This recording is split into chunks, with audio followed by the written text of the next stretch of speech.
Ang ating devotion sa gabing ito ay nandito na tayo sa 1 Peter chapter 3. Ngunit ang pinag-aralan ko lang po ay verse 13 to 20. Si Pedro ay pinili ng Diyos. Isa sa pinili ng Diyos bilang halimbawa upang ipakita kung ano ang pagkakaiba ng tunay na pananampalataya dito sa mundo.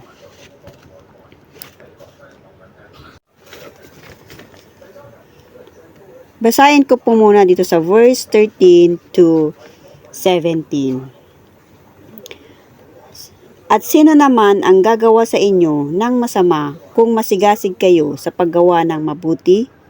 14. At sakali man usigin kayo dahil sa pagsunod sa kalooban ng Diyos, pinagpala kayo. Huwag kayong matakot sa kanila at huwag kayong mabagabag. 15. Igalang niyo si Kristo mula sa inyong puso bilang Panginoon. Lagi kayong maging handang sumagot sa sinumang humihingi ng paliwanag sa inyo tungkol sa pag-asang nasa inyo. 16. Ngunit gawin ninyo ito ng mahinahon at may paggalang. Panatilihin ninyong malinis ang iyong budhi upang mapahiya ang mga nanlalait at humahamak sa mga magandang pag-uugali bilang mga lingkod ni Kristo. 17. Higit na mainam ang kayo'y magdusa dahil sa paggawa ng mabuti, sakali mang ito'y ipahintulot ng Diyos kaysa magdusa kayo ng dahil sa paggawa ng masama.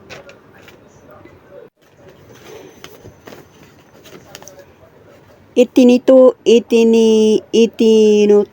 ni Pedro na bagamat ang paggawa ng mabuti ay kadalasang nagliligtas sa atin sa gulo. Pero may mga panahon pa rin na tayo ay magdurusa sa ating pananampalataya. Kung sakali man mangyari ito ay huwag tayong matakot, mga kapatid, o mabahala. Sa halip, igalang si Kristo bilang Panginoon sa ating mga puso. Ang paggawa ng mabuti ay may kapalit na pagpapala mula sa Kanya.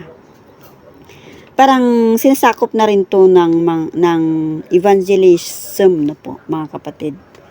Yung sinasabi kasi dito na paggawa ng mabuti sa gitna ng pag-uusig ay yung ginagawa natin para sa Panginoon. Ang pagpapalaganap ng salita ng Panginoon.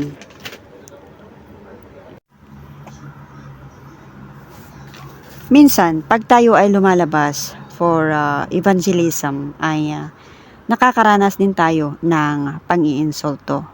Mga kapatid? At natural lamang na malulungkot tayo or masasaktan. Ngunit, huwag tayong magalit or mainis. Sa halip, ipanalangin natin sila. Ngunit, bilang lingkod ni Hesukristo, dapat ay meron din tayong malinis na puso upang tayo ay maging isang magandang halimbawa sa pagpapaliwanag sa iba ng dahilan ng pag-asa natin bilang Kristiyano, na si Kristo ay nagdusa minsan para sa ating mga kasalanan. Dito naman sa verse 18 to 20 ay ipinapaalala ni Pedro na si Kristo mismo ay nagdusa ng minsan para sa kasalanan. Ang matuwid para sa mga matuwid upang dalhin tayo sa Diyos. Pinatan siya sa laman ngunit binuhay sa Espiritu. At sa pamamagitan ng Espiritu ring ito, ipinangaral niya ang kaligtasan noong panahon ni Noe, na ang Diyos ay matyagang naghintay habang ginagawa ang daong. Sa kabila ng pagsuway ng karamihan noon, 8 tao lamang ang nakaligtas sa pamamagitan ng tubig. At hanggang dito na lang po ang aking maikling devotion, mga kapatid. At bilang isang lingkod ng Panginoong Hesukristo ay manatili sana tayong isang magandang halimbawa sa mga hindi at kapwa nating mananampalataya. Isang magandang halimbawa ng pagpapakita ng pagkakaisa, pagmamahal at pagpapakumbaba, at laging handang ipakilala sa mga ibang tao ang Panginoong Hesukristo. Makakaranas man tayo ng pag-uusig o pag-iinsulto, ay huwag tayong matakot. Sa halip ay manalangin tayo at sana'y maging matatag ang ating pananampalataya sa kabila ng lahat ng pagsubok at pagdurusa. Ipatuloy nating ipakita ang pagmamalasakit at pagmamahal at piliin natin lagi ang gumawa ng mabuti.